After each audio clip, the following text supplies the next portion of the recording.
Mike Contos for CardioSource. Today I'm here with Rob Christensen, the chairman of the NACB Committee on the Guidelines for Utilization of Cardiac Biomarkers in ACS and currently professor of pathology at the University of Maryland. He will be discussing highly sensitive troponin assays, definition, decisions, and promise. Rob, a source of confusion over the last year is with the development of these new assays, what is the proper term for calling them? We've heard terms like high sensitive, highly sensitive, really sensitive assays. What would be the best way to describe that? Yeah, super duper, whatever. It seems like we in the lab community have not done a very good job in the nomenclature for these assays right from the beginning. Perhaps Bob Jesse said it best when he said that when troponin was a lousy assay, it was a great test. But now that it's a great assay, it's a lousy test. And that means that it's just very hard to interpret when actually you can get numbers within the normal range. But hopefully I can make it relatively straightforward. Basically, we can divide this into 4 categories of tests. The first being what I'll call conventional assays. The conventional assays more or less were positive or negative. So if a patient had acute myocardial infarction, the result would be positive above a decision point. If they were negative for myocardial infarction by the definition of the day, then they would be below this cut point. Useful for these assays were useful for diagnosis of myocardial infarction, modestly useful for risk stratification, and completely useless for looking at troponin in general populations. The second category of troponin assays I'll call contemporary sensitive.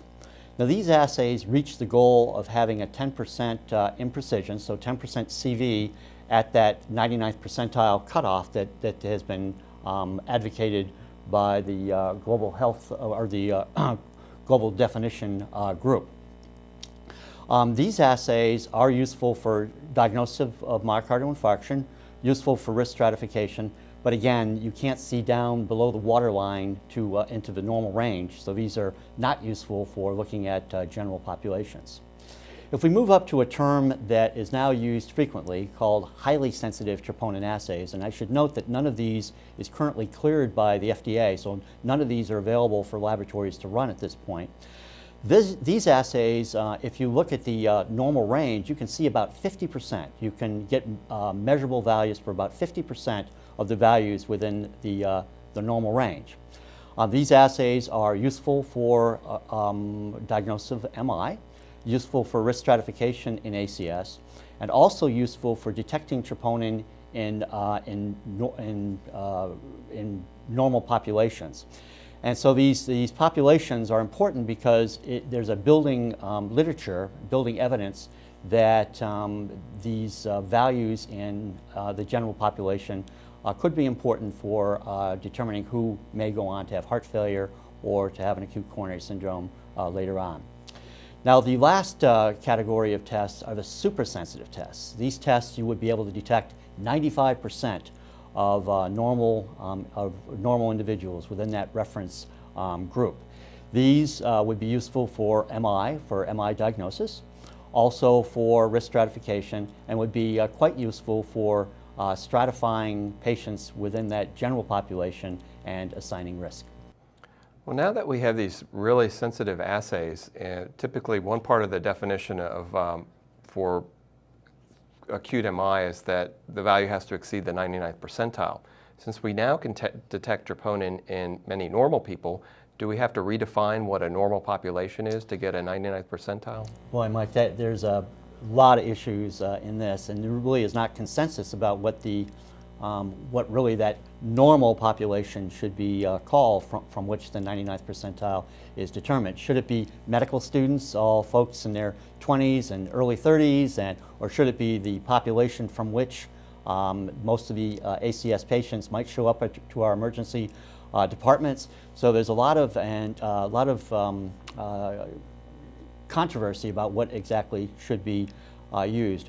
Fortunately, the Clinical Laboratory Standards Institute, abbreviated CLSI, does offer some guidance about how to determine reference intervals.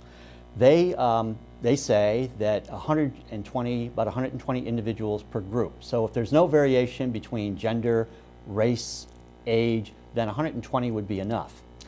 Unfortunately, or fortunately, the reality is that in the literature we can find many differences based on age, based on gender, based on race. So probably our reference interval ought to include somewhere over 500 normal individuals. Each one would need a case report form. The COSI recommends or puts forward a standard case report form that might be used for definition of these. But probably what we need to do is have a different one for defining the 99th percentile. So just in summary, to make a long story short, it's that we probably need about 500 or so individuals, normal individuals by some criteria. Probably they should be of different ages across the spectrum, and this would be in agreement with what CLSI would say. Take a look at genders and also have different races, different racial makeup for this normal population as well. Do you think we'd have to add some sort of imaging, for example, echo or MRI, to make sure they don't have LVH or systolic dysfunction that's asymptomatic? Well, I think you're hitting the nail right on the head, is how do we define normal? And certainly these imaging studies would add a great deal if someone has sort of unknown acute decompensated or acute compensated heart failure, or there's some other abnormalities. Should they be included? Folks out there in the community will certainly have these abnormalities, so maybe you could argue yes, and certainly if you're trying to get the most pristine population of normals, then probably they would be excluded from a normal population. So you've hit really on the a very important point for this controversy. So it's going to get very confusing that we'll actually have to go to a normal chart to pull out the normal value potentially. Yes, and also of course, as you start adding imaging, other tests, natriuretic peptides, for example, should they have natriuretic peptides within that, other markers that are within the reference interval, you add a great deal of expense to doing this 500 or so patients, or 500 or so normals. But what would be very nice, and I think this is ongoing work now, is to have at least a standard set of 500 individuals that we could run across all assays to try to get some harmony between the assays with this normal reference interval that we're basing this important decision point, the 99th percentile, on. The final question I had was that particularly with troponin I, there's a wide variety of different assays and all seem to have different normal ranges. Why is it so difficult to make them standardized? Well, what if we did this with cholesterol? What if LDL varied greatly from Seattle to Sarasota, just like some troponin assays do? You're right. Again, we in the laboratory community haven't done a great job with this. But what it has to do with is the lack of standardization. In other words, we don't have a gold standard troponin that we can define as the exact value. Cholesterol, we have that. Cholesterol, we can go back and we can determine it by a very precise method on a material that's very well defined. We just don't have either one of those for troponin. And this is why the values may drift a bit from one assay to another. I think they're much better than they were. They used to, troponin assays a decade ago were some 30, 40-fold different from the highest to the lowest among what was available for cardiologists to use in their practice. Now I think there's maybe a 3 to 4-fold difference between them. So we've gotten better, but we're not where we need to be with that yet. Great.